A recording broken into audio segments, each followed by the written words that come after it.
Nicolas Bavray, bonsoir. Vous êtes historien, éditorialiste. Vous publiez Chronique du déni français chez Albin Michel, qui est un recueil de vos chroniques parues dans Le Point. Dans ce livre, vous dites que cette élection présidentielle en France, en 2017, est décisive parce qu'elle peut marquer un coup d'arrêt au déclin, justement.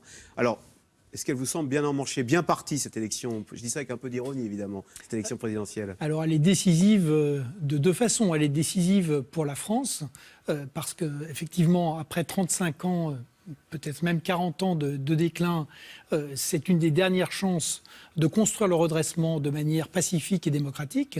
Elle est aussi décisive parce qu'après le Brexit et après l'élection de Donald Trump, tout le monde attend finalement que notre pays soit le prochain domino qui tombe entre les mains des populistes. Et si nous arrivons à donner une réponse responsable, il est vrai que le regard du reste du monde, du reste de l'Europe aussi, changerait beaucoup pour notre pays. Alors maintenant, est-ce que c'est fait? C'est loin d'être fait. On sait que cette élection est très particulière. Elle avait été donnée à un moment donné comme complètement écrite, comme la revanche de 2012, avec François Hollande, Nicolas Sarkozy et Marine Le Pen. Aujourd'hui, on est dans un panorama qui est à la fois totalement bouleversé, totalement imprévisible, avec finalement 4 blocs qui partent dans des situations à peu près comparables. Un bloc d'extrême gauche dans lequel on trouve Jean-Luc Mélenchon et aujourd'hui le PS version Benoît Hamon. Vous mettez Hamon dans les doudingues d'extrême gauche. C'est une gauche radicale, oui, et qui d'ailleurs, en tout cas... Enfin, doudingue, ça dépend du point de vue. La primaire s'est faite sur ces thèmes. D'accord. Ensuite, une gauche social-démocrate qui n'est plus au PS, mais qui est incarnée par Emmanuel Macron. Oui. Une droite qui était une droite libérale, réformiste, autour de François Fillon, avec évidemment la question du candidat que vous allez traiter juste après. Et puis le bloc d'extrême droite, Marine Le Pen, avec un programme à la fois de nationalisme extrême et de socialisme extrême. D'accord. Quand on voit la droite et le problème de Fillon, on se dit que, et à vous entendre, Macron a un boulevard, c'est Macron le sauveur, quand vous dites, si je vous ai bien compris. Je crois que tout le monde s'était trompé de toute façon en pensant que le soir du second tour des primaires de la droite, on élisait le président de la République. Clairement, ça n'a jamais été le cas et aujourd'hui, on en a a fortiori la démonstration. Alors pour mesurer ô combien l'heure est grave, selon vous, vous dites qu'il y a une similitude entre la France d'aujourd'hui et ce qui s'est passé dans les années 30. Et il y a cette phrase quand même qui fait froid dans le dos. Vous dites qu'elle ouvre la voie, comme en 40, à l'effondrement des institutions républicaines et à la guerre civile. On en est là, vraiment? Qu'est-ce qui vous fait dire ça? Je crois qu'il faut regarder aussi ce qui se passe dans le monde, là encore. Regardez le Brexit, Trump, c'est quand même...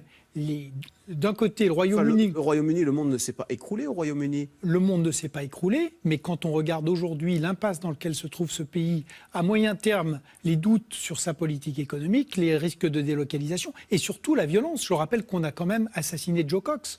Pour assassiner un responsable politique dans la vie politique britannique, ça fait très très longtemps que ça n'était pas arrivé.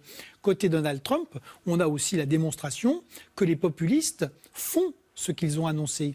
Donc, on a les traités de libre-échange qui sont démantelés, et puis on a plus récemment donc ces décrets sur l'immigration qui sont des décrets extrêmement préoccupants, parce que d'abord, c'est non seulement une discrimination par la religion, et ensuite une discrimination au sein de la religion pour les musulmans, entre ceux avec lesquels on fait du commerce, l'Arabie Saoudite et les autres. Donc, ça n'est pas seulement... Si on y prend garde, c'est la guerre civile. En tout cas, ça touche au cœur des valeurs des démocraties. Et pour en revenir à la France, l'évolution préoccupante. La crise économique et sociale, elle a continué à s'aggraver. Il suffit de voir le recul par rapport aux performances de la zone euro, mais elle date d'il y a 35 ans. Là où on a un effet d'accélération terrible, c'est effectivement l'impact sur la société, la menace sur la paix civile. La France est quand même, en dehors des zones de guerre, le 3e pays le plus touché par les victimes d'attentats. Plus de 230 morts et presque 800 blessés graves depuis le début de 2015. Et puis, l'autre effet d'accélération, c'est bien sûr la crise politique qu'on voit à l'œuvre dans cette élection, cette élection présidentielle. D'accord. Mais si vous voulez, non, mais parce que c'est le grand thème ça. Oui, mais je vais vous dire, il y a des tas de gens qui vont dire, une fois de plus, vous allez nous défendre le libre-échange, l'Europe heureuse, etc. Mais dans votre livre, vous-même, vous reconnaissez que cette mondialisation, vous dites quoi? J'en reviens aux années 30. Attendez. Je ne défends pas du tout l'identité heureuse, j'en reviens aux années 30. La mondialisation heureuse. Il y a bien... non, c'est Alain Minc qui a défendu ça, je n'ai jamais défendu la mondialisation heureuse. J'ai toujours expliqué que ça n'avait aucun sens de dire que la mondialisation était heureuse ou malheureuse. La mondialisation, c'est un fait historique. Les faits historiques qui ne sont pas heureux ou malheureux, ils sont ce qu'on en fait. Et d'ailleurs, on voit très bien qu'aujourd'hui, les États-Unis, d'une certaine manière, ont fait la mondialisation. Ils sont en train de la défaire aujourd'hui. Mais est-ce qu'ils n'ont pas raison quand vous dites vous-même que la mondialisation profite à ceux qui sont capables de s'y adapter et qui s'enrichissent, et les autres qui la subissent, eux, se paupérisent? Ils n'ont pas raison. Pourquoi? Parce que quand on regarde la mondialisation, évidemment, elle crée des difficultés, notamment dans nos pays pour les classes moyennes, mais elle a permis de sortir plus d'1 milliard de gens de la pauvreté en l'espace d'un quart de siècle. Ça n'était jamais arrivé. Oui, elle a réduit, elle a réduit les écarts. Ailleurs. Pas seulement en Chine, dans beaucoup de... Est-ce qu'on peut se plaindre du fait que l'Afrique mais il y a beaucoup de gens qui vous disent moi j'ai paumé mon job et ça me fait une belle jambe de savoir qu'à l'autre bout de la planète, il y en a qui vont mieux. On a parfaitement raison de le dire. Mais ça, il faut lutter contre. C'est-à-dire, il ne dépend que de nous de mettre en place des politiques qui soient des politiques inclusives. Nous avons 2 grands chocs, la mondialisation, la révolution numérique. Nous savons que, contrairement à ce qu'on dit, ça ne va pas tuer l'emploi, mais ça va bouleverser la nature des emplois et peut-être leur localisation. À nous de former les gens, à nous de les aider à s'adapter à cette révolution technologique, comme ils se sont adaptés, effectivement très douloureusement au 19e siècle à la machine à vapeur, ensuite à l'arrivée de l'électricité, du moteur à explosion, et plus récemment de l'ordinateur. Donc là où on a un petit air d'années 30, c'est pas forcément... mais il faut en tirer les leçons.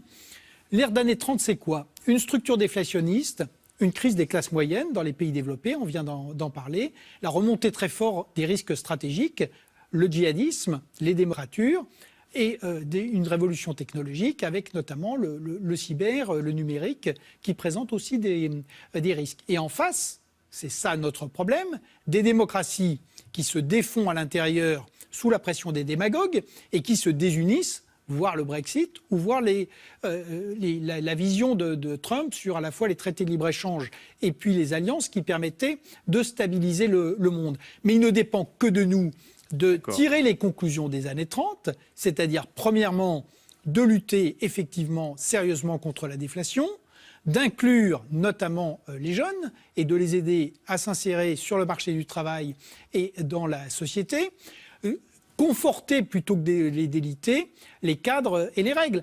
L'Europe, tout le monde la critique. Est-ce que l'Europe est le bon cadre? Vous-même vous dites qu'il y a des divergences profondes entre l'Europe du Nord et l'Europe du Sud.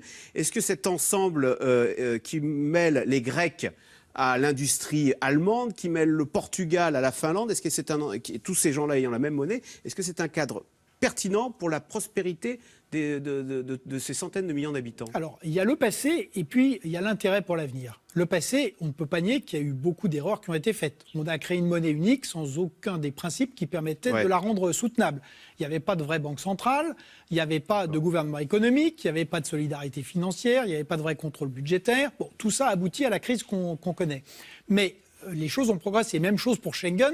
On ne peut pas avoir un espace ouvert sans contrôle des frontières. Ce qui est intéressant pour l'avenir, c'est que quand on regarde ce qui se passe aujourd'hui en Asie, quand on regarde Trump, en même temps, nous avons des atouts majeurs. Le grand marché, c'est un atout majeur. La monnaie unique, c'est un atout majeur. La libre circulation, c'est un atout majeur. Nous devons les préserver et nous devons aussi investir dans la sécurité. Nous devons contrôler les frontières, protéger les infrastructures et surtout protéger les citoyens européens, y compris s'ils devaient être discriminés par l'Amérique. Eh bien voilà, des pistes pour s'en sortir, des pistes pour l'optimisme. Merci beaucoup Nicolas Bavray, donc chronique du déni français, c'est chez Albin Michel. Merci. Merci. Vous restez avec nous tout de suite. Caroline Roux, c'est dans l'air. Pas un jour sans de nouvelles révélations concernant François Fillon, qui pourtant continue de faire campagne comme si de rien n'était. Alors que penser de cette communication? Peut-il encore être sauvé? Qui pour le remplacer? C'est dans l'air est intitulé ce soir Fillon, l'impossible, la campagne impossible.